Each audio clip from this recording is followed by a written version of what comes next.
믿음의 조상 아브라함은 창세기 12장 하나님의 부르심을 받고서 갈대아 우르에서부터 시작된 여정이었지만 하란에서 멈춰 있었던 시간을 뒤로하고 가나안으로 향하여 나아갑니다. 복 주시겠다는 약속을 받았는데요.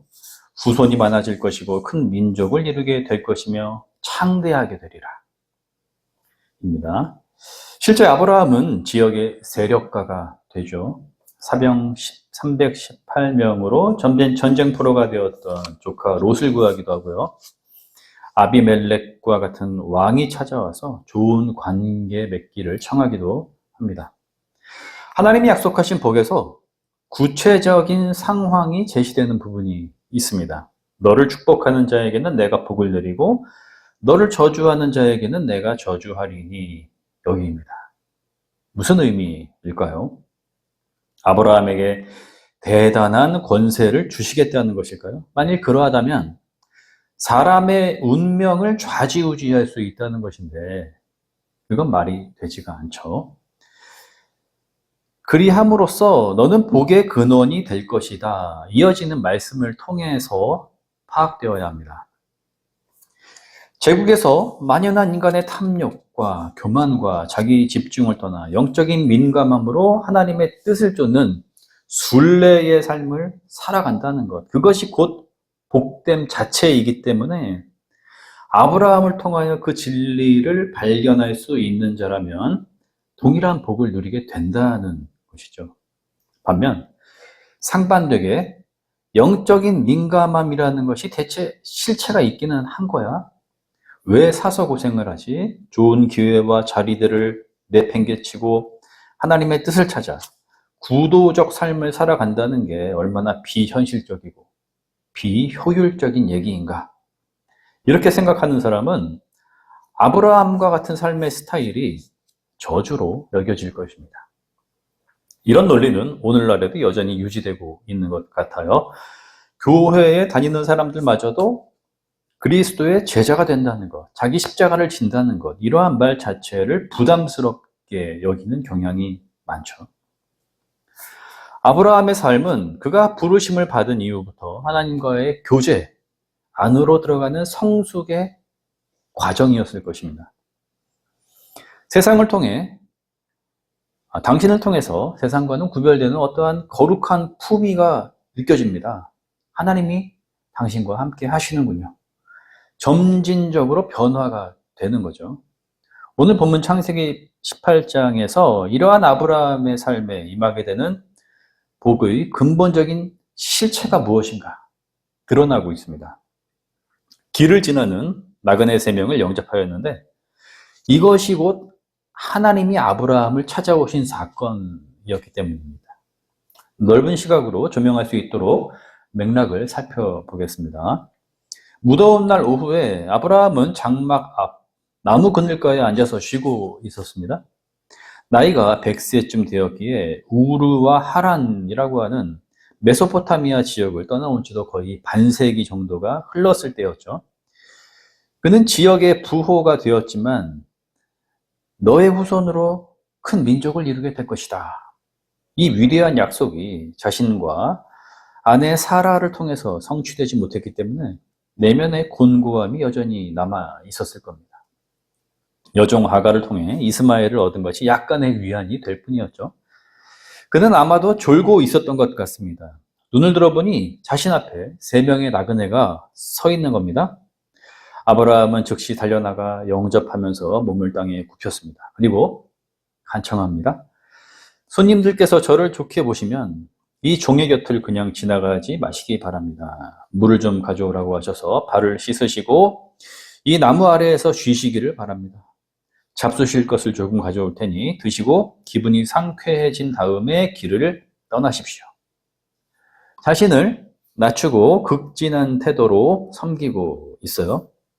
손님들은 좋습니다. 전 그렇게 하라고 하시면 사양하지 않겠습니다. 라고 대답하자 아브라함의 움직임은 더욱 인첩해집니다. 급히 장막으로 가서 아내 사라에게 떡을 만들라 하였고 가축대가 있는 곳으로 가서 좋은 송아지를 잡은 후 하인에게 요리를 하라고 명합니다. 이러한 아브라함의 모습에 큰 의미를 두지 않으려고 하는 사람들은 다음과 같은 주장을 할 수가 있겠죠. 고대 중동 문화에서 나그네 영접은 당연한 것이 아닌가. 오늘날에도 이러한 관습이 남아있지 않은가입니다. 실제 그들의 생활 배경에서 잠재적인 적의 위협을 누그러뜨리기 위한 전략으로 손님에 대한 관대를 택하는 경우들이 많았다고 하네요. 다윗이 양털을 깎는 나발 집안의 축제에 자신의 부하들을 보내서 영접받기를 기대했지만 거부당하게 되자 군대를 몰아가려고 했죠. 아비가일의 지혜로 파멸을 막았다는 이야기가 전해집니다. 오늘의 본문을 보면은 아브라함의 관대가 상세하게 묘사되고 있습니다. 대화가 진행되면서 그의 태도는 더욱 겸손하고 적극적인 양상을 보이죠. 길손을 대접하기 위해 좋은 송아지를 잡아서 요리하고 그 음식을 드시도록 차려놓고선 나무 아래에 모신 후에 그 옆에 서 있는 모습이 특별하게 여겨집니다. 9절, 그들이 아브라함에게 말을 건넵니다. 이렇게 대접해 주시니 고맙습니다가 아니었어요. 내 아내 사라가 어디 있느냐였습니다. 새 나그네의 정체에 대해서 구약 주석학자들은 관심을 가지고 논쟁을 펼칩니다.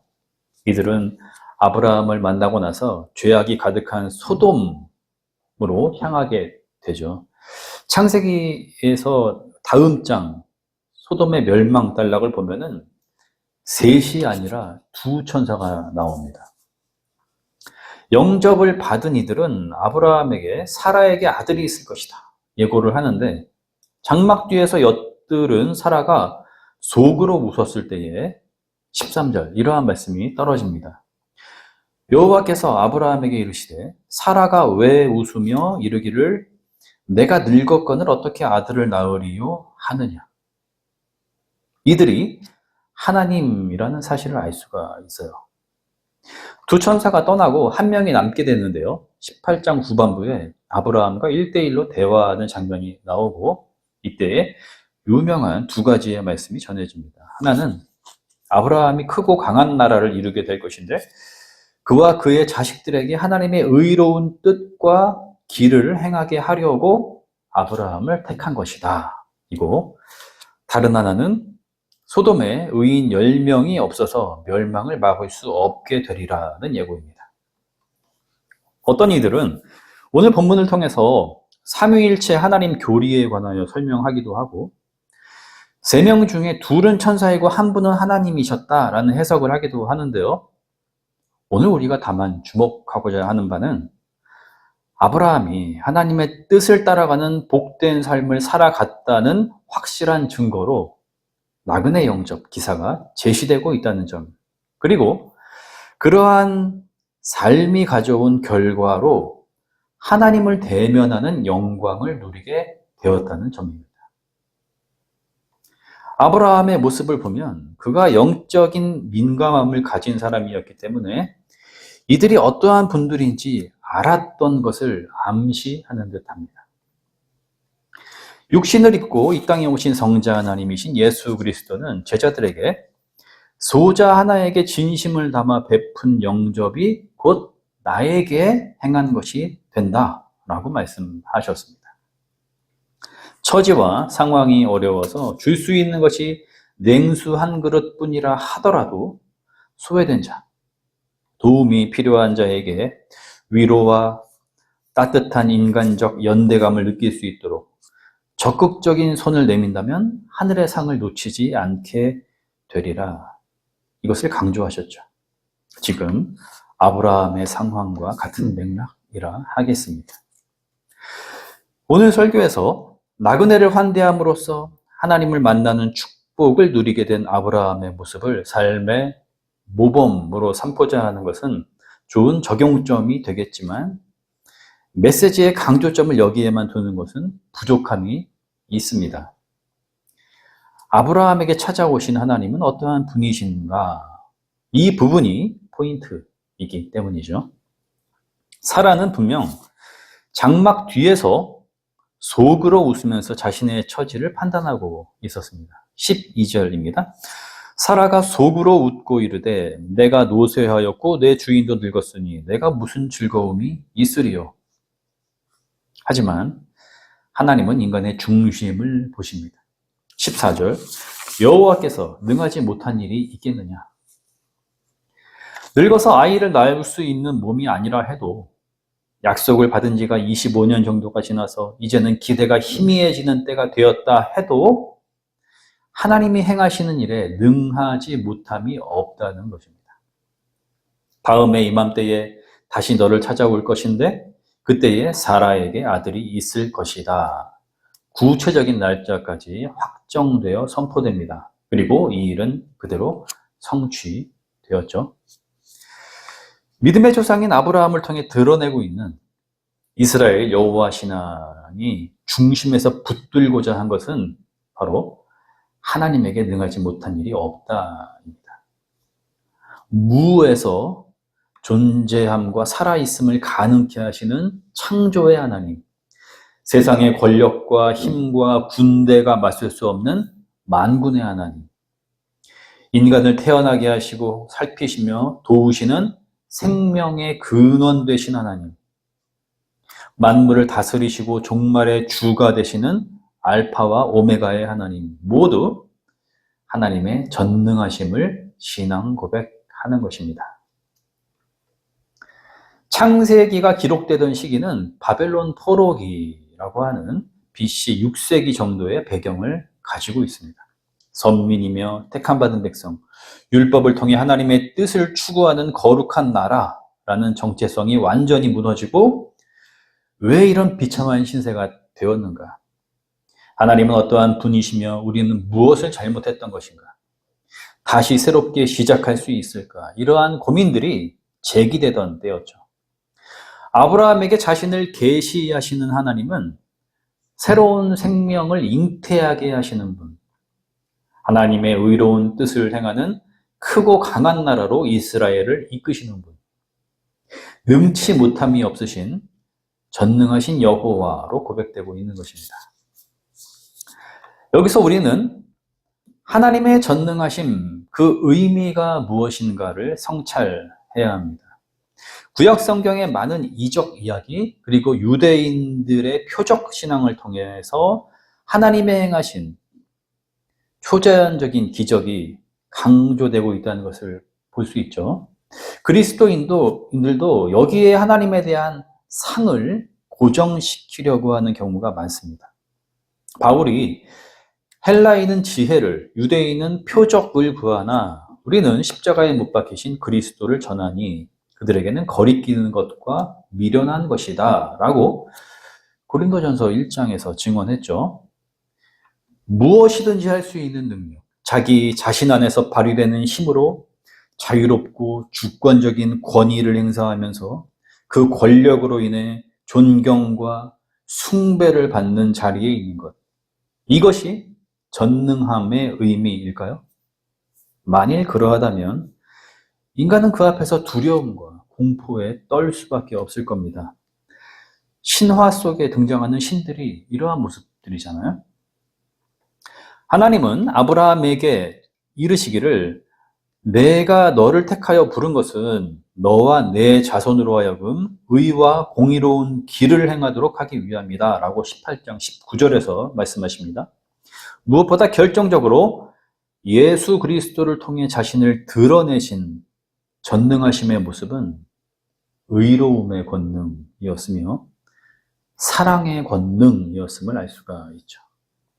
하나님은 그 안에서 자신을 제한하시고 낮추셨습니다.